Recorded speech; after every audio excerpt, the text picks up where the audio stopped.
네, 여러분 안녕하세요. 오늘 벌써 14번째 통독의 날이 되었습니다. 오늘 신명기 시작하는데요. 1장부터 11장까지 함께 또 나누도록 하겠습니다. 기도합니다. 하나님 감사합니다. 오늘도 신명기의 말씀을 통해서 마음을 다하고 뜻을 다하고 힘을 다해서 하나님을 사랑하라고 말씀하시고 이것이 우리 세대에만 머무르는 것이 아니라 우리의 자녀들에게 다음 세대로 부지런히 가르치라는 하나님의 말씀을 기억하며 이 통독이 나에게서만 멈추는 것이 아니라 우리의 다음 세대까지 이어질 수 있도록 인도하시고 또 주님께서 힘을 더하여 주셔서 이 생각이 삶으로 나아갈 수 있도록 인도하여 주옵소서. 감사드리며 예수님의 이름으로 기도합니다. 아멘. 네, 우리 신명기 읽으시면서 어떠셨나요? 지금 이게 민수기 출애굽기 막 교차되는 부분도 있었고, 그래서 여러분들 읽으시면서 아는 내용을 반복하시고 복습하시는 시간이 되었을 거라고 생각이 듭니다. 모압 평지에서 모세가 이 언약의 말씀을 다음 세대에게 다시 선포하면서 약속의 땅에서 어떻게 살지 마음과 삶으로 적용하도록 촉구한 설교집이 바로 이 신명기입니다. 아, 우리가 신명기라는 이 한자어잖아요. 네, 신명기. 자, 신자가 무슨 신자인가요? 저도 한자에 약한데, 네, 라면 이름 아니고요. 네, 신이라는 말이 네, 거듭 펴다, 재차 말하다 그런 뜻이에요. 그래서 신명기 할 때 명자는 뭐예요? 네, 명령이라는 말이고요. 누구의 명령일까요? 하나님의 명령이죠. 그리고 기는 뭐 기록이란 뜻이잖아요. 그러니까 글자 그대로 생각을 하면 하나님의 명령을 재차 다시 선포한 것을 기록한 책이라는 뜻입니다. 네, 영어로 쉽지 않아요. Deuteronomy 그러잖아요. 그렇죠? 이것은 헬라어에서 온 말입니다. 헬라어를 구약 성경을 헬라어로 번역한 성경을 70인역이라고 말하는데요. 네, 70인역 성경에서 이 듀터로노미라는 그 신명기의 제목을 만들었습니다. 이 듀터로라는 말, 이 앞쪽에 D-U-T-R, 듀토로라는 말은 네, 둘째, 두 번째라는 뜻이에요. 그리고 nomous라는 말이 법이라는 뜻입니다. 그래서 두 번째 율법, second law라는 그런 번역으로 율법이 새로 생겼다가 아니라 다시 같은 율법을 정리해 주시는 책 해서 신명기라고 Deuteronomy라고 그렇게 이야기합니다. 그래서 우리가 광야 시대에 두 가지 책이 뭐였죠? 네, 민수기와 신명기인데요. 네, 민수기 사건을 정리하고 모세가 그 모압 평지에서 한 달 정도, 그리고 그 이후에 또 이제 모세의 죽음을 애도하는 30일이 있어서 한두 달 정도 머무르고 그 한 달 정도 모세가 백성들에게 재차 하나님의 말씀을 설교한 것을 기록한 책이라고 그렇게 보면 되겠습니다. 그러니까 이렇게 시간이 좀 섞여 보이고 그러잖아요. 신명기의 사건을 설교집이기 때문에 저도 설교를 하지만, 네, 어떤 때는 옛날 이야기를 또 생각하면서 예화로 쓰기도 하고 그러잖아요. 그래서 이 신명기는 이제 설교라는 것을 생각하면 여러분, 예, 안 그러시겠지만, 네, 설교가 좀 지루하기도 하고 이 책을 읽으면서 왜 자꾸 잠이 오지? 그런 분들 혹시 계시다면 설교집이라는 거에서 뭐 역사책처럼 막 이렇게 사건이 서사적으로 진행된다기보다는 요 세 가지. 처음에는 모세와 백성들만이 이렇게 함께 출애굽 여정에서 있었던 기억들이 있잖아요. 그러니까 그 기억에 대한 것을 먼저 얘기하고 그 기억을 해석하죠. 그러니까 그 역사들을 해석한다는 얘기예요. 그리고 해석만 하는 게 어떻게 하지 않고 적용까지도 이르릅니다. 자, 기억은 어떤 기억일까요? 네. 하나님이 하신 일에 대한 기억들이 있죠. 네, 하나님의 하신 일에 대한 기억도 있지만, 여기 적지는 않았지만, 하나님 하신 일을 잘 하지 못한 불순종, 백성들이 한 일도 있기는 있습니다. 그래서 그것을 이제 해석하는 거죠. 하나님이 이렇게 하라고 하셨고, 또 이렇게 우리를 건져주셨고, 해주셨는데, 우리가 왜 넘어졌지? 모세가 얘기하면서, 네, 막 바알볼 사건도 있고, 여러 가지 가나안 정탐에 정말 낙심해가지고 악다 믿고 악평했었던 그 이야기들부터 시작해가지고서는 많은 해석들을 하고 있습니다. 그래서 적용. 그래서 어쩌자는 거냐? 그러므로 이제 순종해라. 그러니까 옛날 과거를 회상하고 또 미래로 새 가나안 땅으로 가기 위한 미래를 향해서 지금 어떻게 해야 되냐? 우리는 하나님의 말씀을 잘 듣고 순종해야 된다. 이렇게 신명기를 읽으셔야 됩니다. 오늘 그 읽기에 그러니까 잘 안 되신 분들 계시다면 내일부터 그렇게 읽으시면 되는데요. 아마도 민수기를 또 출애굽기를 열심히 읽으신 분들은요, 이거 보시면서, 이제야 정리가 되는데 하시는 분들도 계실 거예요. 그래서 이것이 왜 필요하냐? 신명기가 궁극적으로 하는 것은 뭐냐? 다음 세대로, 어떤 다음 세대죠? 출애굽 세대는 이제 못 들어가잖아요. 가나안 땅에. 근데 여호수아와 갈렙 그리고 그 다음 세대들이 세대들이 이제 가나안 땅에 들어가서 이제 그들에게 어떻게 살아가야 될지에 대한 어떻게 보면은 필요한 이야기들을 출애굽기와 민수기를 이렇게 주제별로 재편집한 아주 고급스러운 광야에서의 외침 설교 라는 생각이 듭니다. 이것을 좀 기억하시면서 신명기를 읽으시면은 좀 더 도움이 될 것 같고요. 자, 그러면 장별로 한번 좀 생각해 보면 네, 1장부터 3장까지는 여러분들이 그냥 읽으셨을 때, 이거 민수기야? 그렇게 생각할 수도 있었을 것 같아요. 네, 기억입니다. 그쵸? 회고에 대한 이야기. 거의 다가 광야 여정을 회고하는 이야기입니다. 호렙산 나오죠. 호렙이 어디예요? 시내산이에요. 똑같은 말이라고 지난번에 말씀드렸습니다. 그래서 가데스에서 그냥 곧장 가지 못하고 우회해서 돌아가는 거 있잖아요. 자, 여기서 이렇게 돌아가는 여정에 대한 얘기가 신명기 2, 3장에서 나오고 있습니다. 자, 신명기 1장에서 모세가 본격적으로 설교를 시작하면서 지도자들을 세워서 공동체를 조직하는 일과 또 가데스 바네아에서 정탐 사건이 드러나면서 불신앙을 함께 회고합니다.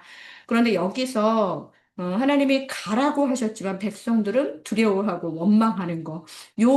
하나님이 가라고 한 것과 백성들이 원망했던 거. 이것에 대한 회고와 그리고 해석이 지금 1장의 처음 시작이 그렇게 됩니다. 그래서 어떻게 해요? 호렙산에서, 시내산에서 출발해가지고서는 가데스 바네아에서 장탐 이후에 못 들어가고 그렇게 있다가 도대체 얼마나 오래 있은 거예요? 네, 38년, 40년이라고 하잖아요. 그러면서 이제, 갈 때가 됐다. 이제 가야 된다 했을 때, 에돔과 모압과 암몬 땅을 그냥 건드리지 말고 하나님이 지나가라고 그래가지고 이렇게 경계를 따라서 우회하고 이렇게 돌아가는 모습을 볼 수가 있지요. 그리고 나서는 아르논 골짜기를 넘어서면서는 하나님이 뭐라고 하셨어요?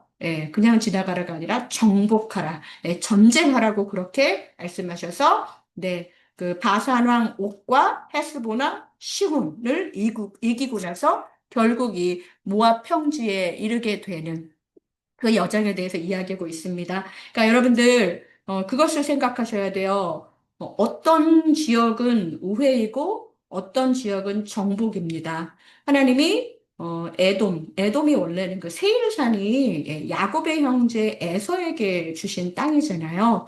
하나님이 이전에 에서에게도 그것에 대한 약속을 해 주신 것처럼 하나님이 에돔, 모압, 암몬 그들이 하나님의 백성이라고 할 수 없지만 그 땅을 내가 그들에게 주었다 하면서 싸우지 말라라고 말씀하셔요. 그리고 하나님이 약속하지 않은 아모리 왕 그리고 바산 왕에게는 내가 그 땅을 너희 손에 넘기겠다. 정복하라 했다는 것입니다. 그러니까 결국은 하나님의 약속이 어디에 있느냐?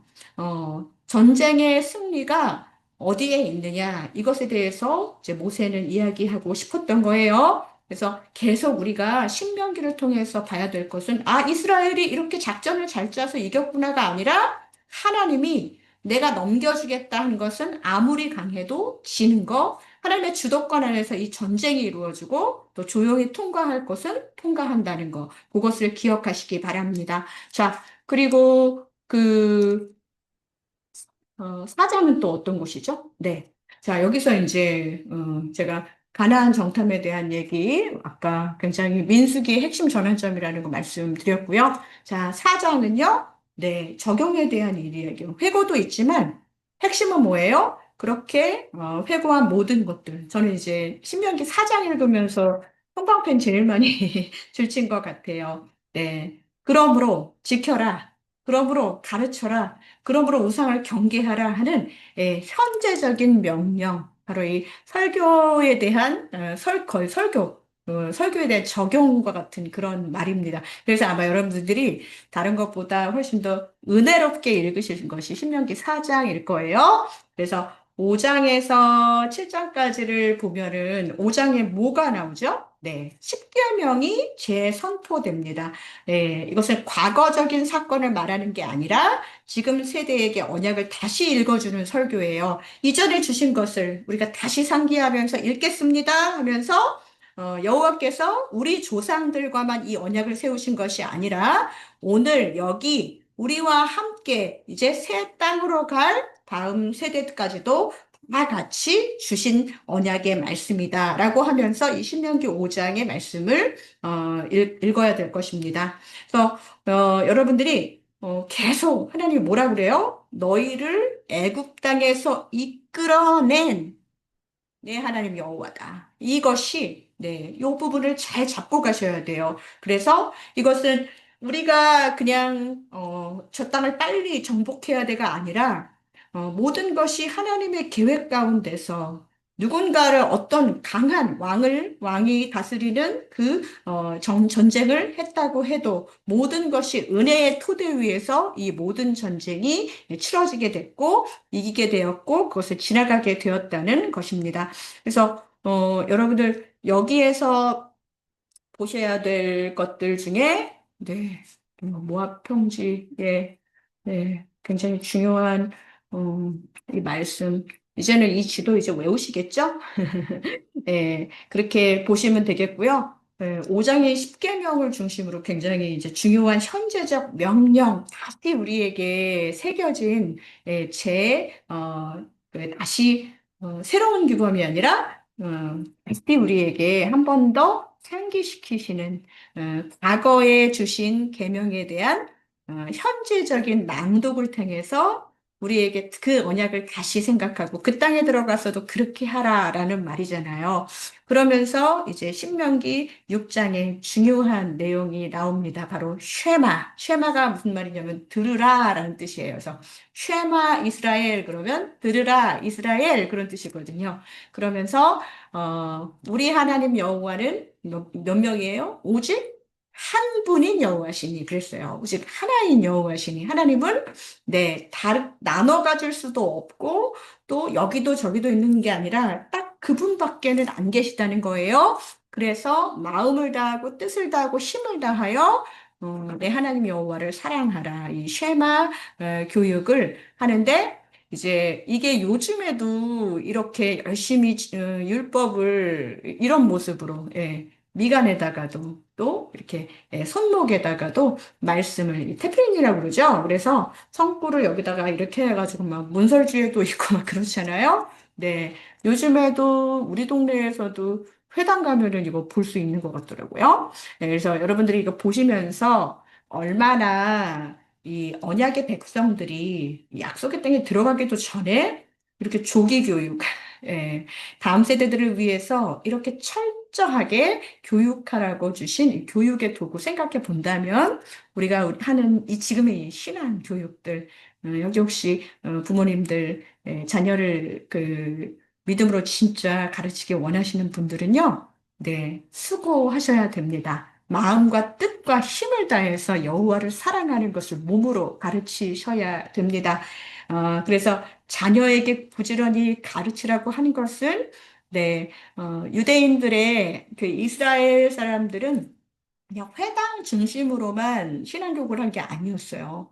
먼저는 가장 신앙교육의 터전이 어디예요? 바로 가정입니다. 그래서 나는 가정에서 신앙교육 못 받았는데 그런 분들 계셔요. 교회에서 그것을 가르치셨으면 지금 내 세대부터 나부터 가정에서 신앙을 가르치는 믿음의 조상이 되리라. 그런 마음으로 이 신명기 6장을 읽으시면 좋겠습니다. 또 7장은 하나님께서 이스라엘을 택하신 이유가 그들의 수가 많아서가 아니라 또 강해서가 아니라 조상에게 하신 맹세와 사랑 때문임을 강조하는 하나님의 말씀이 모세를 통해서 이야기되고 있지요. 네, 아브라함과 이삭과 야곱에게 약속하신 그것을 신실하게 지키는 하나님에 대해서 우리는 계속 지금 묵상하고 있습니다. 그래서 우리가 여호와께서 택하신 민족은 특별히 뭘 잘해서가 아니에요. 하나님이 어, 하나님이 샘플 언약 백성의 샘플로 그들을 선택하셔가지고 하나님께 그 주도권이 있다라는 것을 기억하시기 바랍니다. 그래서 어, 여기 보면은 7장 9절에 그런즉 너는 알라 오직 내 하나님 여호와는 하나님이시요 신실하신 하나님이시라. 그를 사랑하고 그의 계명을 지키는 자에게는 몇 대까지? 천대까지 그의 언약을 이행하시며 인애를 베푸신다고.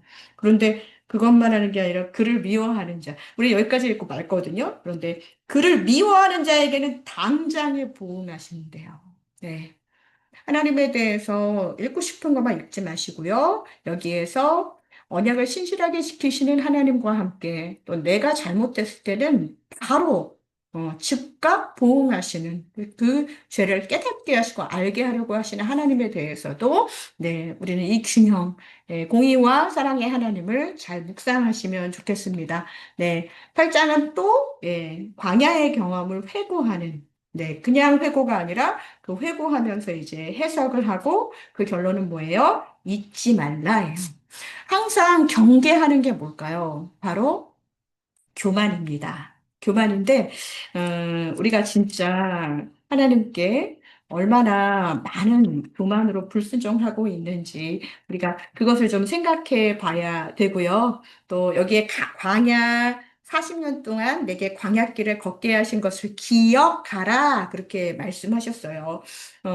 그러면서 광야길을 걸으면서 얼마나 배고프다고 고기 못 먹었다고 난리 쳤었어요. 그런데 하나님이 모세를 통해서 하신 말씀이 뭐냐? 사람이 떡으로만 사는 것이 아니요 여호와의 입에서 나오는 모든 말씀으로 사는 줄을 내가 알게 하려 하심이니라.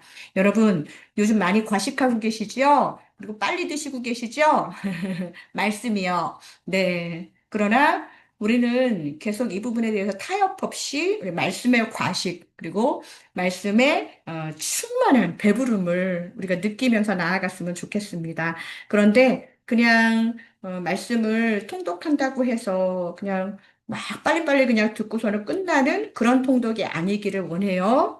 제대로 씹지 않은 음식들은 그냥 바로 배설하는 것처럼 말씀이 하나라도 우리한테 머물게 내가 떡으로만 살지 않으리 하면서 하나님의 말씀으로 살겠다고 하면 여기 중에 하나라도 그 말씀이 남아야 됩니다.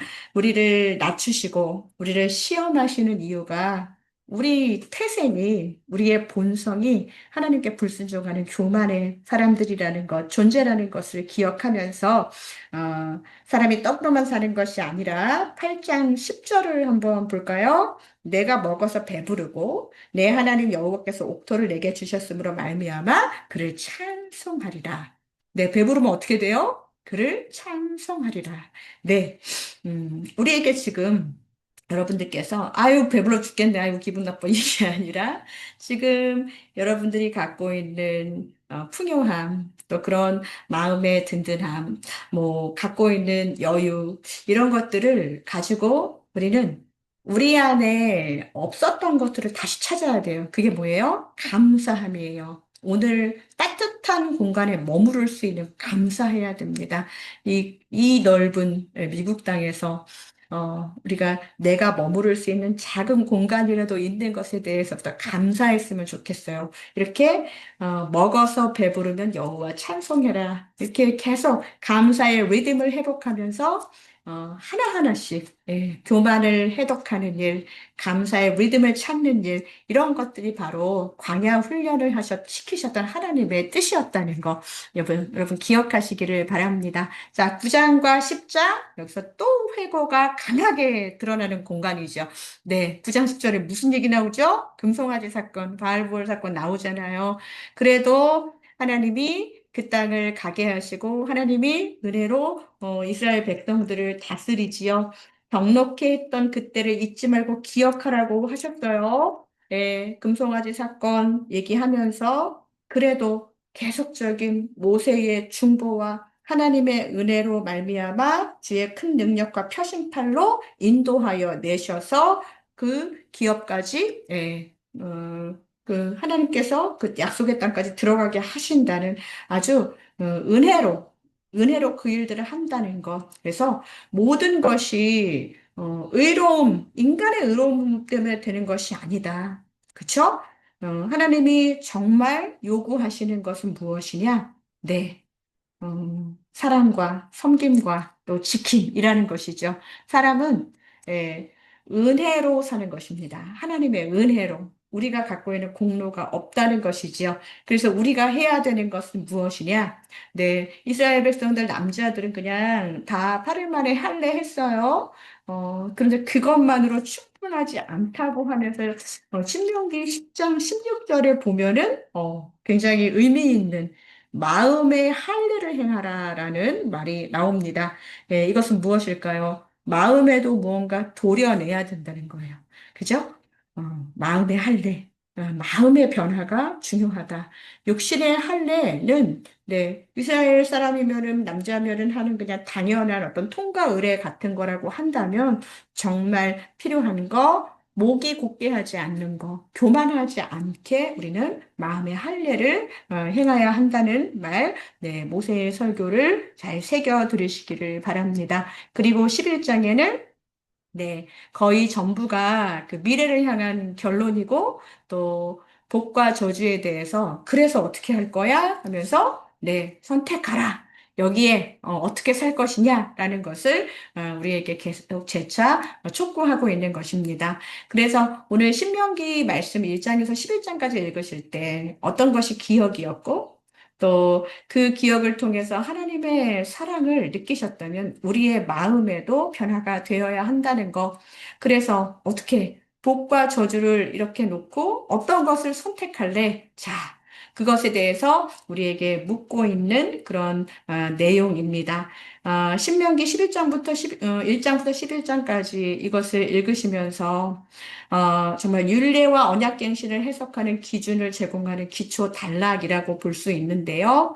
여러분들께서 하나님이 모세를 통해서 이스라엘 백성들에게 하려고 하셨던 그 말씀들을 통해서 어떻게 삶의 원리와 방향을 정할 것인가 하고 이제 앞으로 약속의 땅에 들어가 가지고서 어떻게 할 것인가에 대해서 우리는 계속 우리 신명기를 통독을 통해서 알게 될 것입니다. 잘 읽으시면서 쉐마 이스라엘 기억 안 나시는 분들은 다시 6장을 보셨으면 좋겠고요. 또 여기서 계속적으로 읽어야 될 거 아까 뭐라고요? 은혜라는 단어. 여기 나와 있진 않지만 우리는 은혜라는 그 단어를 가지고서 읽어야 되는 것입니다.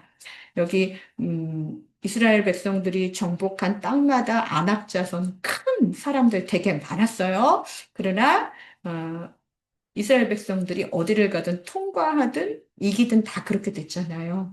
언약, 은혜가 이 세상에 크고 강한 것을 이깁니다.